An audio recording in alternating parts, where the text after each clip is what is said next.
नमस्कार दोस्तों, आपका स्वागत है। आज हमारा फिजिक्स कक्षा 12 का टॉपिक है एप्सिलॉन जीरो। एप्सिलॉन जीरो या एप्सिलॉन नॉट, जिसे हम निर्वात की पेदुशीलता कहते हैं। आज हम निर्वात की पेदुशीलता एप्सिलॉन जीरो का आंकिक मान, विमीय सूत्र तथा मात्रक ज्ञात करना सीखेंगे। तो एप्सिलॉन जीरो का सबसे पहले आंकिक मान हम जानते हैं कि यदि बिंदु आवेश Q1 और Q1 और Q2 निर्वात अथवा वायु में स्थित हों, तब हम वैद्युत बल का जो सूत्र लेते हैं F बराबर 1/4 pi epsilon zero Q1 Q2 बटे R स्क्वायर न्यूटन। जब दोनों आवेश जो है निर्वात तो वायु में स्थित हो, तब सूत्र हो जाता है बराबर 1/4 pi epsilon zero Q1 Q2 बटे R स्क्वायर। और जहाँ 1/4 पाई एप्सिलॉन जीरो, उसका मान निकल के आता है 9 गुणा 10 की घात 9। समझ में आ गया था ना? न्यूटन मीटर स्क्वायर बटे कूलम स्क्वायर। ठीक है। अब इसी की सहायता से जो है, इन दोनों की सहायता से हम जो है एप्सिलॉन जीरो यानी निर्वात की विद्युतशीलता का आंकिक मान ज्ञात करते हैं। ठीक है। तो हम जानते हैं, अब इतना हमको पता चल गया, हम जानते हैं, लिखेंगे आगे 1/4 पाई एप्सिलॉन जीरो बराबर ये हो जाएगा 9 गुणा 10 की घात 9 और न्यूटन, 9 गुणा 10 की घात 9 न्यूटन मीटर स्क्वायर बटे कूलम स्क्वायर। ठीक है। यहाँ से किसका मान निकालना है? यहाँ से एप्सिलॉन जीरो का मान निकालना है। ठीक है। अब यहाँ पर क्या हो जाएगा, यहाँ पे इसको भी हम परिमेकृत कर देते हैं, यानी 1 की गुणा 1 के साथ हो जाएगा। तो ये आपका हो जाएगा 1 बराबर, ये क्रॉस गुणा हो जाएगा 4, ये इसके साथ और इसके साथ 4 पाई एप्सिलॉन जीरो गुणा हो जाएगा 9 गुणा 10 की घात 9। यहाँ से एप्सिलॉन जीरो का मान निकालना है, तो ये एप्सिलॉन जीरो बराबर ये 1 के बटे में आ जाएगा 1/4 पाई और गुणा 9 गुणा 10 की घात 9। ठीक है। और ये आपका मात्रक चलता रहेगा इसका न्यूटन मीटर स्क्वायर बटे कूलम स्क्वायर। एप्सिलॉन जीरो बराबर 1 बटे, यहाँ पे आ जाएगा 4, पाई का मान आ जाएगा 3.14 गुणा 9 गुणा 10 की घात 9 और ये हो जाएगा न्यूटन मीटर स्क्वायर बटे कूलम स्क्वायर। इस मान को जो है हम हल करते हैं, इस मान को हम गुणा करेंगे आपस में इनका और भाग करेंगे 1 के साथ। तो एप्सिलॉन जीरो का जो अंडरस्टूड मान आता है, ये आता है 8 एप्सिलॉन जीरो 8.85 गुणा 10 की घात -12 कूलम स्क्वायर बटे न्यूटन, ये हो जाएगा newton metre square, coulomb square बटे न्यूटन मीटर स्क्वायर। ठीक है। एप्सिलॉन जीरो का जो मान निकल के आएगा, इसको याद करना है, बोर्ड परीक्षा की दृष्टि से अत्यंत महत्वपूर्ण है। एप्सिलॉन जीरो निर्वात की विद्युतशीलता का आंकिक मान 8.85 गुणा 10 की घात -12 कूलम स्क्वायर बटे न्यूटन मीटर स्क्वायर। ठीक है। आप इसी सूत्र की सहायता से जो है इसका विमीय सूत्र निकालते हैं। किसका विमीय सूत्र? एप्सिलॉन जीरो का विमीय सूत्र ज्ञात करते हैं। ठीक है। तो यहाँ पे लिख लेते हैं एप्सिलॉन जीरो का विमीय सूत्र, विमीय सूत्र।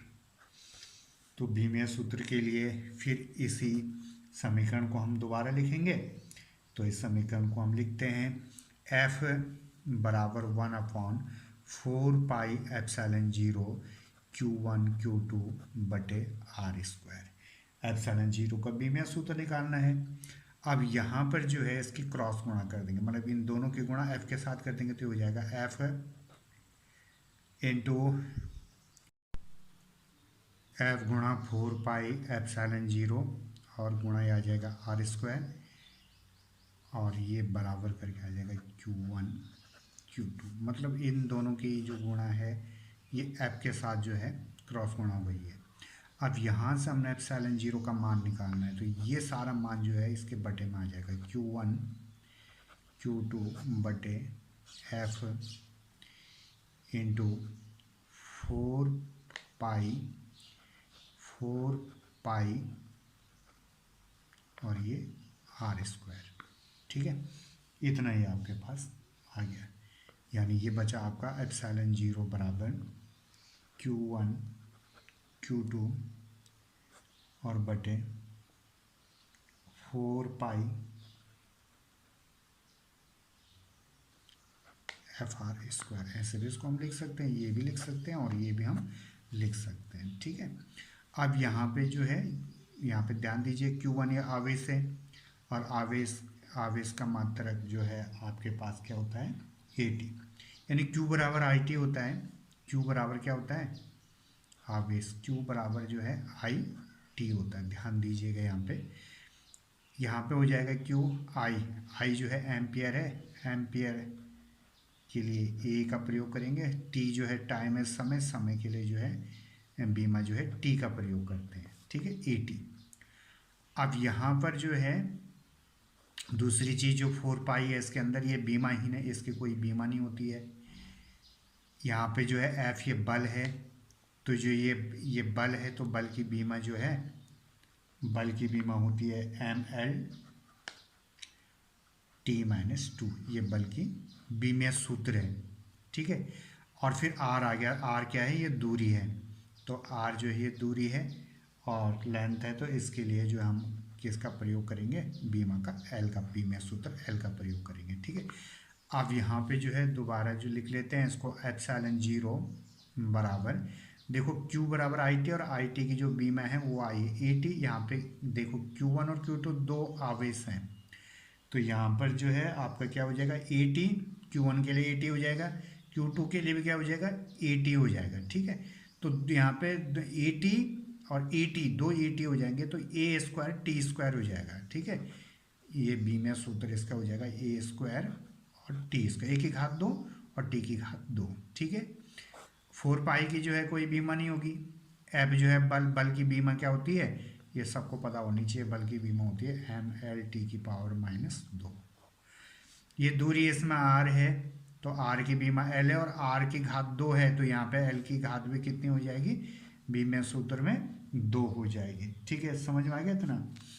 अब इसके बाद जो है ये आपका जो ये बीमा का फॉर्मेट होता है, ये होता है mL/T⁴, इस प्रकार से जो है इसका फॉर्मेट बन के आता है, ठीक है। तो एप्सिलॉन जीरो का जो बीमीय सूत्र है ये m जो है ये बटे में, ये ऊपर जाएगा तो इसकी घात हो जाएगी ऋण 1, तो ये हो जाएगा m की घात -1, ठीक है।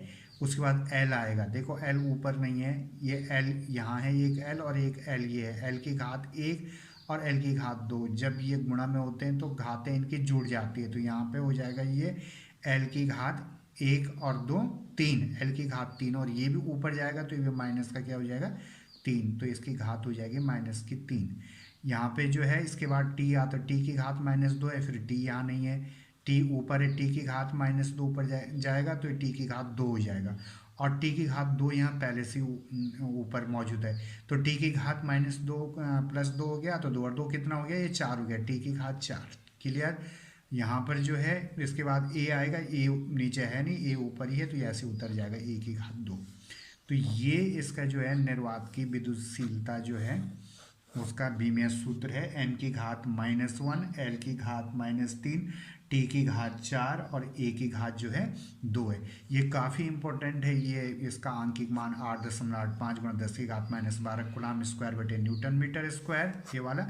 और ये इसका बीमीय सूत्र m की पावर -1, L की पावर -3, T की पावर 4 और A की पावर जो है 2 जो घात है, ये भी काफ़ी परीक्षक बोर्ड परीक्षा दृष्टि से अत्यंत महत्वपूर्ण है, इसलिए इनको जो है इनका बार बार जो है अभ्यास करना और किस तरीके से किस प्रकार ये आए हैं। आप एप्सिलॉन जीरो का आंकिक मान भी याद कर सकते हो, डायरेक्ट याद कर सकते हो, और इसका बीमीय सूत्र डायरेक्ट याद कर सकते हो, और यदि इसकी पूरी प्रोसेस याद करनी है तो इस तरीके से आप इसको याद कर सकते हो, ठीक है। बीमीय सूत्र के द्वारा ही जो है हम इसका जो है मात्रक भी ज्ञात करते हैं, यानी हम कैस पद्धति में एप्सिलॉन जीरो का जो मात्रक होता है उसको भी हम ज्ञात कर सकते हैं। देखो कैसे करके इसका मात्रक ज्ञात करेंगे।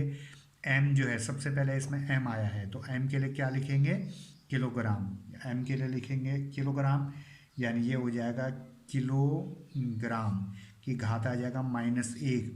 फिर इसके बाद एल है, एल जो है मीटर के लिए प्रयोग होता है तो मीटर की घात आ जाएगी, मीटर की घात कितनी आ जाएगी, ऋण 3। फिर टी, टी किसके लिए प्रयोग किया जाता है, सेकंड यानी समय, तो यहाँ पे सेकंड, सेकंड की घात आ जाएगी 4। और ये ए जो है ये एम्पियर है तो ये एम्पियर की घात आ जाएगी 2। तो ये इसका जो है व्युत्पन्न मात्रक है, किलोग्राम की घात ऋण 1, मीटर की घात ऋण 3, सेकंड की घात 4 और एम्पियर की घात 2, इसे व्युत्पन्न मात्रक कहा जाता है। ठीक है, किलोग्राम यानी यहाँ पे हम लिख देंगे केजी की घात -1, यहाँ पे लिख देंगे मीटर की घात -3, यहाँ पे सेकंड लिख देंगे तो यहाँ पे सेकंड की घात जो है एस की घात 4 आ जाएगा, और यहाँ पे एम्पियर लिख देंगे तो ये एम्पियर की घात कितना आ जाएगा 2। ऐसे भी हम इसको लिख सकते हैं इस मात्रक को। ठीक है, तो किलोग्राम, मीटर, सेकंड की घात 4 और एम्पियर की घात जो है 2, इस प्रकार से हम इसको लिख सकते हैं। तो अब आपकी समझ में आ गया होगा